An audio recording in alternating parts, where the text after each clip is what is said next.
नमस्कार। स्वागत है आपका हमारे चैनल संवाद लाइव पर। मैं हूं जितेश अवस्थी। आज हम एक खौफनाक और पेचीदा केस की बात करेंगे जिसने वाराणसी ही नहीं पूरे देश को हिला के रख दिया है।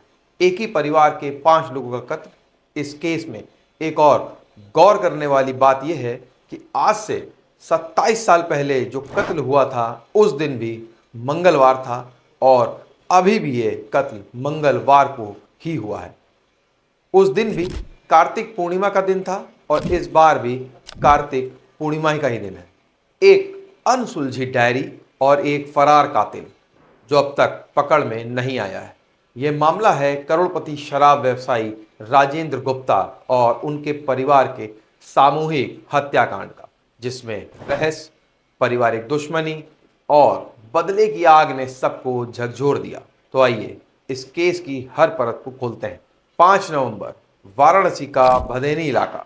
राजेंद्र गुप्ता, उनकी पत्नी नीतू, उनके 2 बेटे नवनेंद्र और शुभेंद्र और बेटी गौरांगी, सभी की बेरहमी से हत्या कर दी जाती। इस केस में पुलिस को शुरुआत में शक था कि खुद राजेंद्र गुप्ता ने अपने परिवार का कत्ल किया और फरार हो गए। लेकिन कहानी में ट्विस्ट तब आता है जब पुलिस को उनके फोन की लोकेशन गांव में मिलती है, जहां एक निर्माणाधीन मकान में उनकी भी लाश बिना कपड़ों के पाई जाती है। यह बात साफ हो जाती है कि इस हत्याकांड के पीछे कोई और है। इस हत्याकांड की तहकीकात के दौरान पुलिस के हाथ राजेंद्र गुप्ता की एक पर्सनल डायरी लगती है, जिसमें वह किसी से अपनी बेटी की शादी करने की इच्छा जाहिर कर रहे हैं। वहीं उसी डायरी में एक पन्ने पर 6 नवंबर 2016 की तारीख है, जिससे यह सवाल खड़ा होता है कि राजेंद्र गुप्ता तीसरी शादी भी करना चाहते थे। यह डायरी राजेंद्र गुप्ता की जिंदगी के कई अनसुलझे रहस्यों का पर्दाफाश करती है, पर पुलिस इस डायरी को लेकर भी उलझन में है। पुलिस की जांच में ही जल्द शक की सुई राजेंद्र के भतीजे विक्की की तरफ मुड़ जाती है। कहानी 27 साल पहले की है, जब राजेंद्र गुप्ता ने अपनी पारिवारिक प्रॉपर्टी और कारोबार में हिस्सेदारी के विवाद में अपने छोटे भाई कृष्णा गुप्ता और उनकी पत्नी की हत्या कर दी थी। विक्की और उसका भाई जुगनू तभी से अनाथ हो गए थे और यह दुश्मनी तब से चली आ रही। विक्की पर शक और भी पुख्ता होता है जब उसकी मां शारदा देवी ने भी कातिल के तौर पर उसका नाम लिया।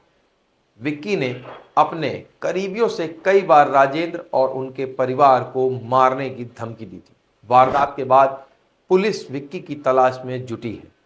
पुलिस की टीम पूरे यूपी समेत देश के कई राज्यों में विक्की को ढूंढने का प्रयास कर रही है। पुलिस विक्की के दोस्तों और गर्लफ्रेंड से भी पूछताछ कर चुकी है, लेकिन विक्की अभी भी फरार है। उसके बहनोई ने भी पुलिस को यह बताया कि विक्की ने दिवाली के मौके पर अपने ताऊ और उनके परिवार को मारने की बात कही थी। यह सभी सबूत विक्की को कातिल के तौर पर इंगित कर रहे हैं, पर उसके बिना पकड़े जाने के इस केस की पूरी तरह सुलझना अभी भी एक चुनौती बना हुआ। इस केस की कुछ बातें पिछली हत्याओं से जुड़ी हैं। राजेंद्र गुप्ता ने अपने भाई और उसकी पत्नी की हत्या करते समय भी दोनों को 2-2 गोलियां मारी थी। ठीक उसी तरह इस बार भी गुप्ता परिवार के हर सदस्य को सिर पे और सीने में एक एक गोली मारी गई। यह इत्तेफाक मात्र है या विक्की का तरीका, अब यह भी सवालों के घेरे में है। इस केस में हर दिन नए मोड़ आ रहे हैं। कई सवाल अभी भी अनसुलझे हैं। क्या विक्की ने वाकई अपने ताऊ और उनके परिवार का कत्ल किया?